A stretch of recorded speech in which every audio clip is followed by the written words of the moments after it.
Welcome to Watch Mojo. And today, we're counting down our picks for the iconic guitar players who tend to split opinions when it comes to their talent.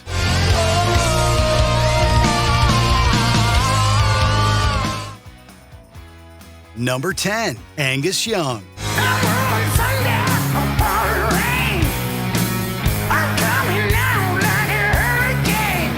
If you're not a fan of the simple things in life, Angus Young's dedication to three-chord riffery might not be for you. AC/DC are by no means trying to complicate things, but for some listeners, the repetitive guitar work might cause them to tune out. Young's feel is undeniable, and his skill for turning seemingly basic chord progressions into essential guitar lines is well known. She was a fast machine, she kept the motor clean. Was the best damn woman that I ever seen. But through the decades that AC/DC have spent rockin', some have questioned whether this Aussie Axeman has truly evolved his sound over time. We're not saying we need a prog rock album from AC/DC, but still, if you're not a fan of this sound, Angus Young's playing is going to leave you a little underwhelmed.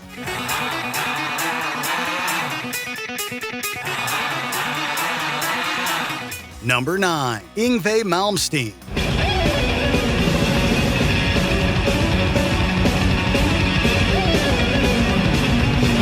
If you like speed, then sure, you'll enjoy the playing of Yngwie Malmsteen. But there are speed guitarists who have a lot more melodic sensibility to them in comparison to this Swedish-American legend.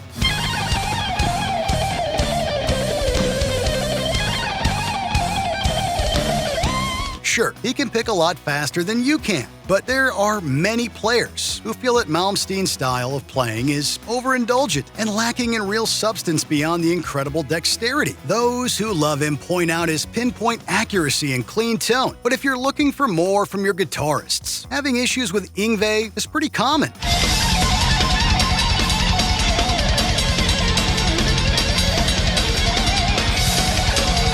Number 8, John Mayer.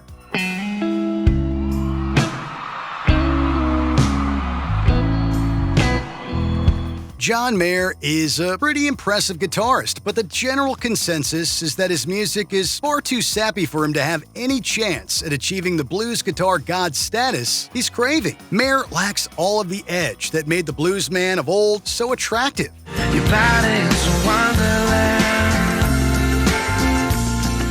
Your body's a wonderland. He is certainly quite popular, make no mistake, but those who poke holes in his playing and songwriting would probably describe him as a little safe or middle of the road. You can either sell your soul to the devil at the crossroads, or you can slow dance in a burning building. You can't have both.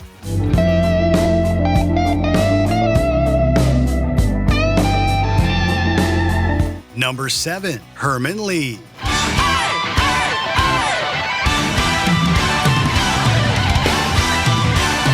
Herman Li of Dragon Force is quite an impressive musician. There's no way around it, but like many speed-focused players, one major criticism that's leveled at him that his music lacks soul or even feeling. Most people want a guitar player who can make you feel something with every bend of a string. Herman Li is not one of those guitarists. Just listen to the way he rips through Dragon Force's smash hit, Through the Fire and the Flames.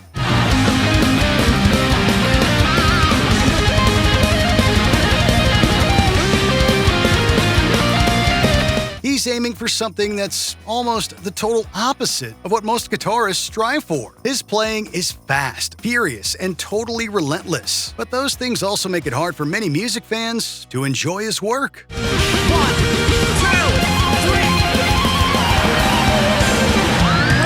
3. Number 6, The Edge. I go there with you.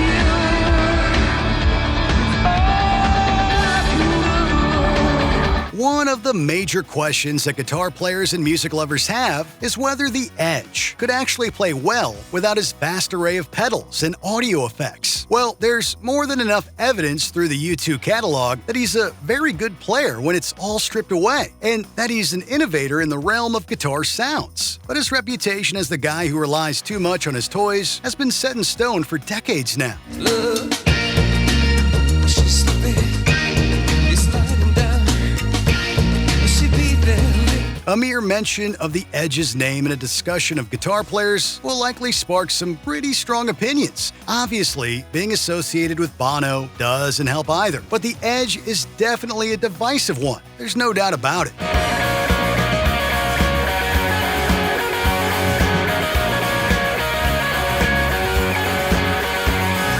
Number 5. Jack White.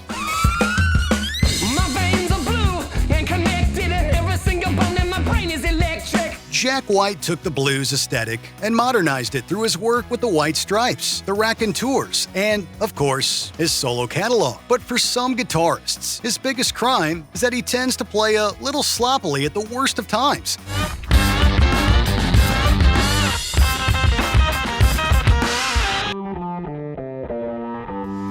Sure, some might say that it's clearly part of his aesthetic and sound, but many music fans are looking for something a little cleaner when they listen to a guitarist play. And while his studio recordings are always relatively polished, White's live performances can sometimes get a bit too chaotic for some.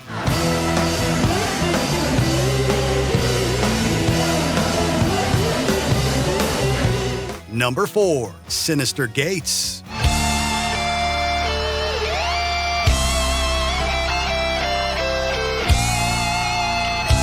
As guitarist for the band Avenged Sevenfold, Synyster Gates gets a lot of criticism for not quite having the speed or clean technique of some of his peers. If you're gonna style yourself as a guitarist who tries to compete with the likes of Dimebag Darrell and Marty Friedman, you better have the chops to back it up.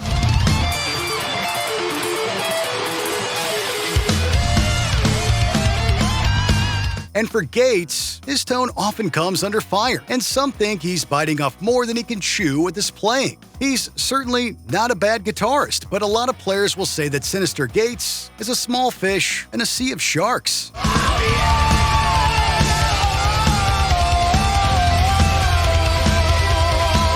Number 3. Jimmy Page.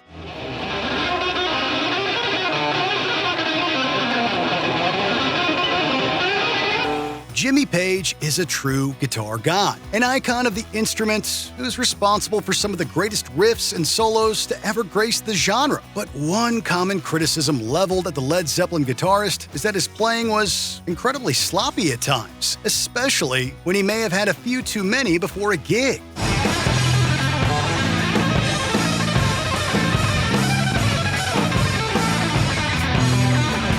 On record, his work is near flawless, but there's no denying that Page often struggled to reach those same levels in a live setting. When he did, it was truly thrilling, but there were more than a few examples of Jimmy letting his bandmates down, and you didn't need to have a trained musician's ear to catch his mistakes either.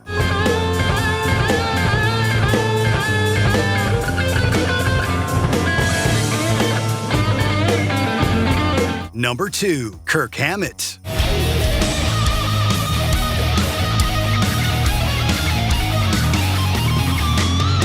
Kirk Hammett was brought into Metallica to replace the departing Dave Mustaine, and though he had big shoes to fill, Hammett took to his new role with a real flair, helping the group reach even greater success. But over the years, fans began to take aim at his repetitive playing and how reliant he is on pentatonic and blues scales, rarely rocking the boat with experimentation.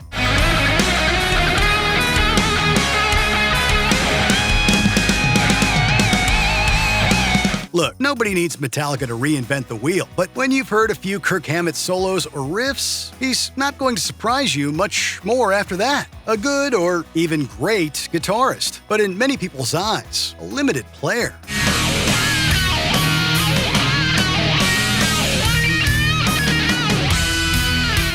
Before we continue, be sure to subscribe to our channel and ring the bell to get notified about our latest videos. You have the option to be notified for occasional videos or all of them. If you're on your phone, make sure you go into your settings and switch on notifications. Number 1. Slash.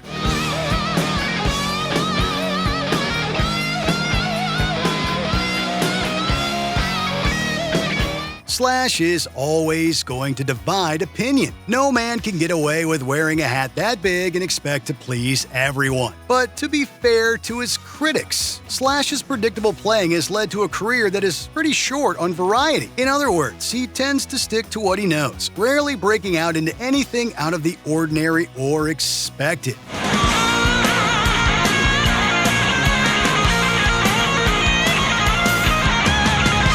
He looks like a guitar guy and acts like one, but when push comes to shove, there are a lot of music fans who think that Slash's playing is way too safe and uninspired. It's pretty fair to say that over the last 3 decades, there hasn't been a massive amount of evolution to his style.